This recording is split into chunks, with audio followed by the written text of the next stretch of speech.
Yan nga guys, cover up tattoo na naman tayo for today's video. Bago pumasok. Ito, nakita mo? Hindi lang ako umiyak nung ano. Magkasalubong kami. Kakatapos nga daw umiyak si Bossing.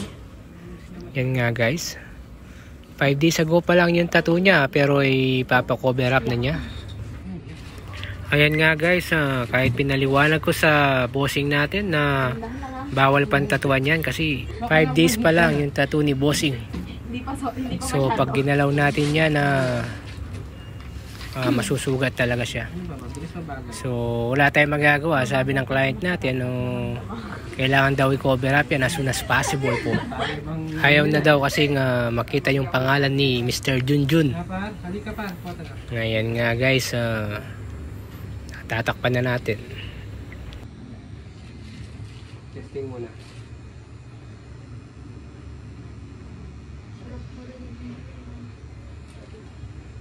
Ganda pull back pati daw. Ako? Uy! Natakot naman. Full back. Maganda yun. Saka sa pag sobrang broken na. Yung masakit na yung nararamdaman. Hindi pa kayo walay ba? Wala yun na. Bago to. Oh, bago lang po. Bago to. Bago na yan? Ay, shhh. Bago itong lalaki. Salat. Sakit? Malamang bago pa yung akin eh. Nung Sunday ko lang pinatato eh. Damang ganun eh. Tattoo artist mo rin tayo.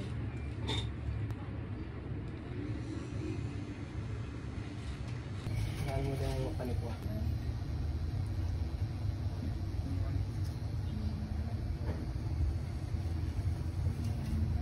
Hindi ba pumiyak? Kaya ka na. Habang binubara Sabayan mo natin. na ng iyak, no? Nasabayan ka na iyak to. Okay na. Katapos ng lahat-lahat Bigla ka pa nagkatato dahil sa kanya, no? Hindi ka makasi. Ayan nga guys, maluwa-luwa na naman si Madam. Masakit talaga yan, cover up na hindi pa siya ilom.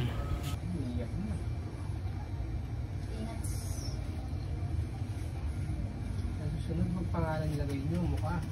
Ay, tapos pag in-over up aso. Pwede.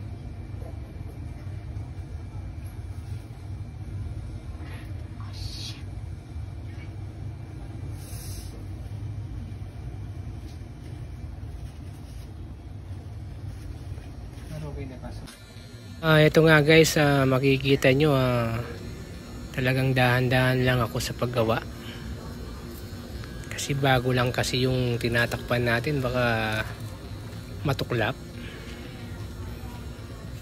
Yan nga guys, swabing swabe lang.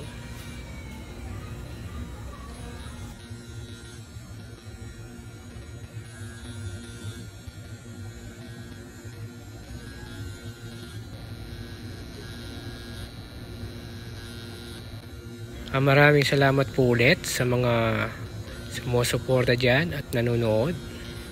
Keep watching lang po.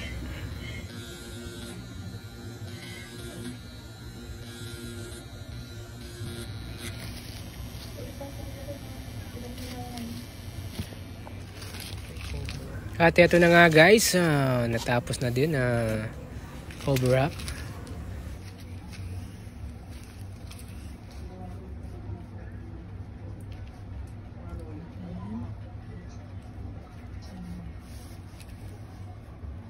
At ito nga po guys, masaya na naman si client ngayon. Wala na si Mr. Junjun. Patato ka ulit ng pangalan ha?